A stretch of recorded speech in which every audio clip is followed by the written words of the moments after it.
Welcome to the New School of Marketing podcast, the place for smart, simple strategies that will amplify your business results.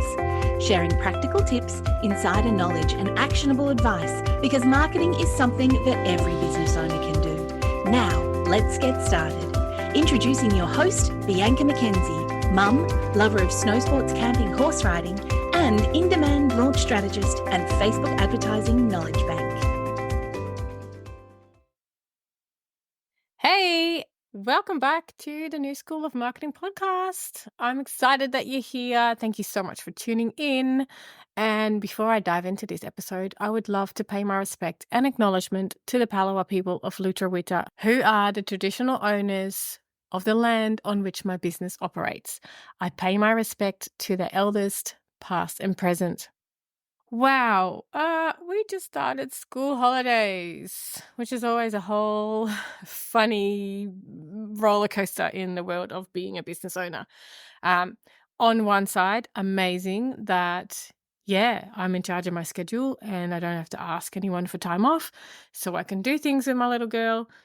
On the other side, she kind of gets bored at home. So she actually still goes to a school holiday program, not, 5 days a week like she would go to school.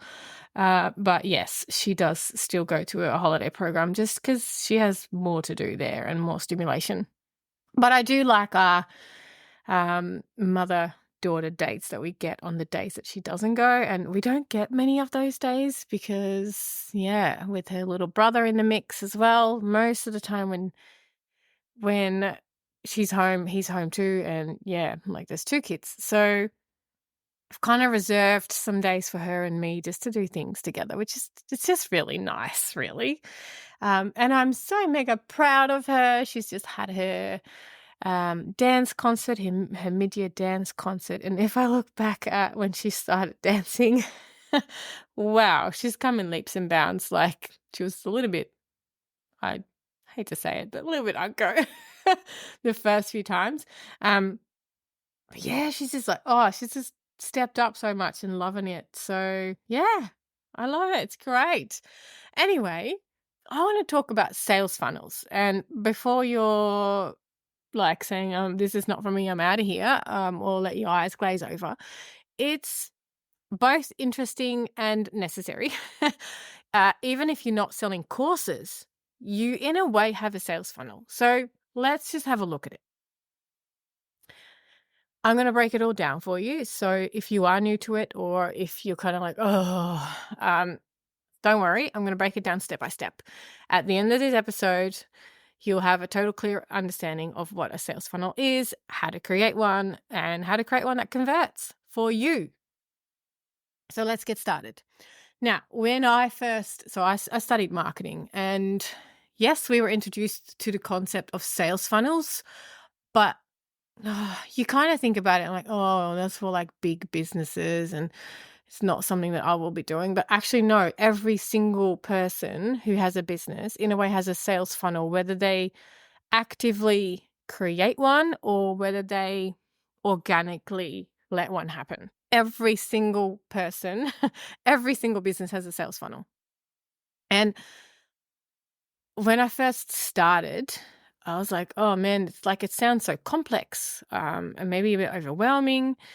But really, once you get the basics of it and you start implementing it, and like you might already have one organically that you haven't constructed, like you haven't thought about it, but it is right there. You have one. But once you actually create one and construct one and think about it, you can see so much improvement in your sales process. So let's dive in. First things first, what exactly is a sales funnel? Because, it's not the most sexy wording, is it? In essence, a sales funnel is a step-by-step process that guides your potential customer from the moment that they learn about your business to the point where they make a purchase. And the reason it's called a funnel, because it kind of, if you look at it on paper, it looks like a funnel. It is wide at the top, and that's where, many potential customers go into the funnel. I know they're still people. Sometimes I picture them sliding down. But yeah, like it's right at the top with lots of potential customers going in, and then it narrows down at the bottom to the ones who actually make a purchase. Not everyone's going to make a purchase from you. Like that's just, nature of the beast. That's what happens. So really, it is like a real funnel, like lots in at the top and a little bit out at the bottom. Now, a typical sales funnel has 4 stages. It has the first stage, which is awareness. The next stage, which is interest. Then the next stage is decision. And then number 4 stage is action. So awareness, interest, decision, action. And each of those stages plays a crucial role in converting someone from getting to know you to becoming an actual customer. So let's look at these stages. So the first stage is awareness. And this is where potential customers first learn about your product or your service or your business. And your goal at this stage is to, in a way, capture their attention and make them aware of your brand.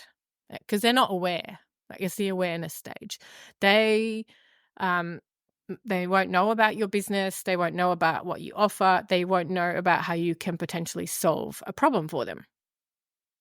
Now, to attract potential customers at this stage, there's a number of strategies that you can use. And I'm going to walk through those. So to create awareness, you can use content marketing. And that could be in the form of blogs, videos, social media, podcasts. So content that provides value and introduces your brand. So this is not at the problem-solving stage. This is awareness. So introducing your business to people. Another one is SEO. So you can optimize that content that you're creating so that it actually appears in search engines like Google when people are actually looking for relevant information. So if you're creating content for a blog, think about how someone might be searching for that specific content, and you try to use words that will come up in those search results. Like, look, I'm not an SEO expert. I will pop some links in the show notes that you can look at for, if you wanted to do SEO. So SEO. Another one is paid advertising. So you can actually run ads on platforms like Google, Facebook, Instagram to get in front of a broader audience. One little thing to say here, Google and Facebook ads are very different in the way they work. So Google ads work on search intent. So people should already have some sort of awareness around a solution that they're looking for, but they don't know that your brand offers that solution. Whereas on Facebook and Instagram, you can get in front of people that might not even be problem aware, but they might be interested in your solution once they become problem aware. So they have 2 different places. So that's awareness stage. You can use content marketing, SEO, paid advertising to kind of create that awareness. The next stage is the interest stage. So once you've actually got their attention, you move on to this next stage. And this is where potential customers are interested in learning more about your product or service. So now they know that they have a problem, potentially. Like, they're aware. Now they're into that next stage. I'm like, okay, well, who's got the solution? And your business is one of those that might have a solution. So to engage customers, potential customers at this stage, you might want to consider things like email marketing. So you can offer a free resource or a low-cost resource like an ebook or a webinar or like a small training, and you get their details, their email address. And then you can send them further content, a mixture of like informative content as well as like building that relationship and nurturing that relationship with them. The other piece is social media engagement. So interacting with your audience on social media, answering questions, providing valuable content still and insight. But this is that next stage. So in a way, your social media content needs to touch on all 4 of these stages. So you need to create specific content that addresses each of those stages. There will be people that are at the awareness stage, interest stage, decision stage, and then action stage. And your content should be addressing each one of these stages. So social media engagement is another one. If you're using paid ads, using retargeting ads is really good. So show ads to people who have visited your website or engaged with your content, but they haven't yet taken the next step.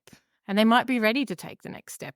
So having that next step option in your ads, that is a really good idea. You've already spent money or time to get them aware. Now you want them to move to the next step. And that next step is the decision stage. And in the decision stage, your potential customers are considering whether to make a purchase. And they might be comparing your products with other products. They'll be reading reviews. They'll be looking for testimonials. So to help them make a decision, you can provide detailed information. So you might want to offer a comprehensive guide. If you offer services, you might want to have a user's guide or just some more information. You can offer case studies. What kind of results have other people gotten from working with you? Using FAQs that really talk about the common concerns that someone might have. So it's that next step, more information. You definitely want to have this on a potential sales page if you're working with a sales page. You want to show social proof. So having testimonials, reviews, success stories, that's a trust piece, and that will help people make a decision. If they see that there's thousands or even a handful of really good testimonials of people explaining what results they got from working with you, that really helps that decision making. You can also offer incentives. So if you're doing a launch, you can have limited time discounts. It can help someone make a decision right now. You can offer a free trial, and again, put a timeline on that, because people do need a little bit of an incentive, whether that is a money incentive, a time incentive. You can encourage them with bonuses to choose your brand. If they buy before X date, get a certain bonus. So sometimes people feel like some incentives can feel not genuine, but trust me, we all need a little bit of a nudge, and sometimes an incentive can just be that nudge, because some of us, we might know that we need that specific product or service, but if there's no real need to buy it right now, we will keep putting it off. So incentives can really help. So that's the decision stage. Then the next stage is the action stage. So the final stage is the action stage. And this is where the potential customer makes a purchase. They've gone through the awareness, interest, decision, and now they've decided your business is the one that they want to buy from. So they're going to take the next step. And your goal in this next step is to make the process as smooth and as easy as possible. And to do that, you can, one, simplify the checkout process. Make sure that your checkout process is straightforward, minimal steps, clear instructions. If you're going to make people go through hoops, they are going to just leave it. I use the example once. I can't even remember what I was buying, but I was trying to buy something.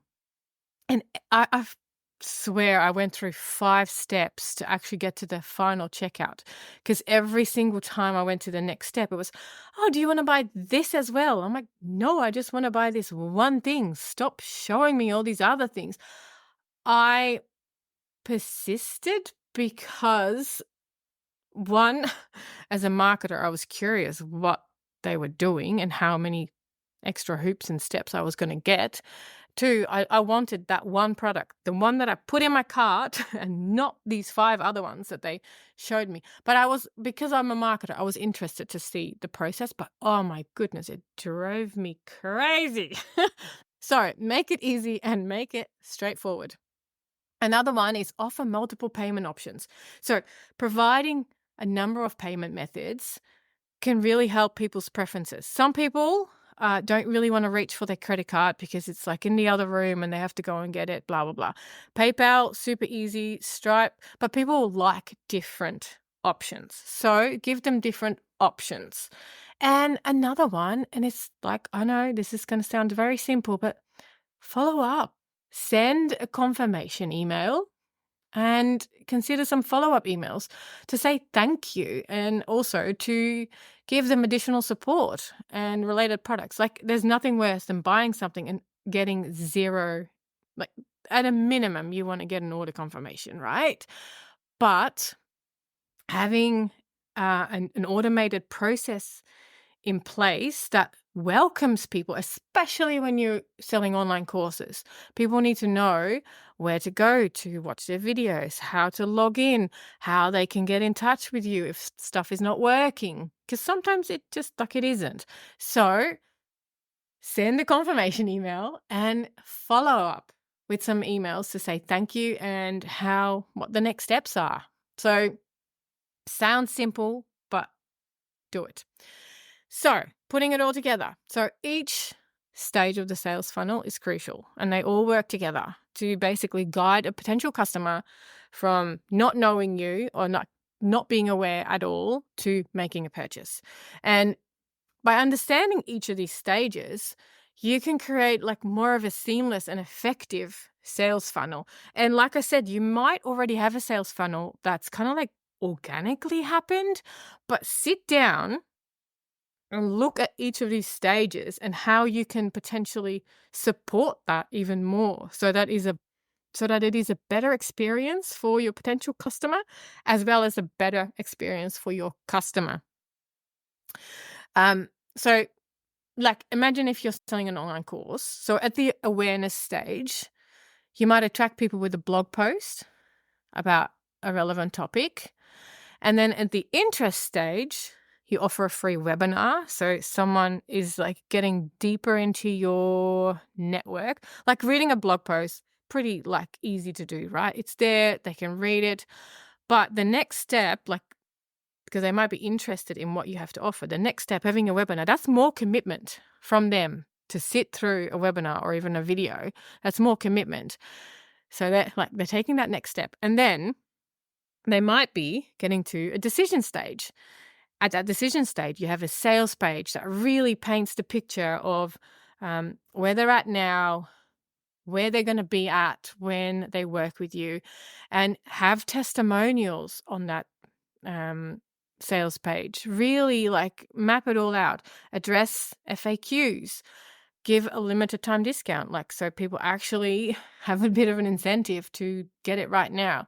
And then finally, at the action stage, you give them a smooth checkout process and you follow up with a thank you email and an email to say, this is how you log in. This is when the calls are, or like if you have it in your platform, like I do, I tell people, go into the platform. This is where you go. You can find out how to book one-on-one calls with me for the program. You'll find the calendar there for the group calls.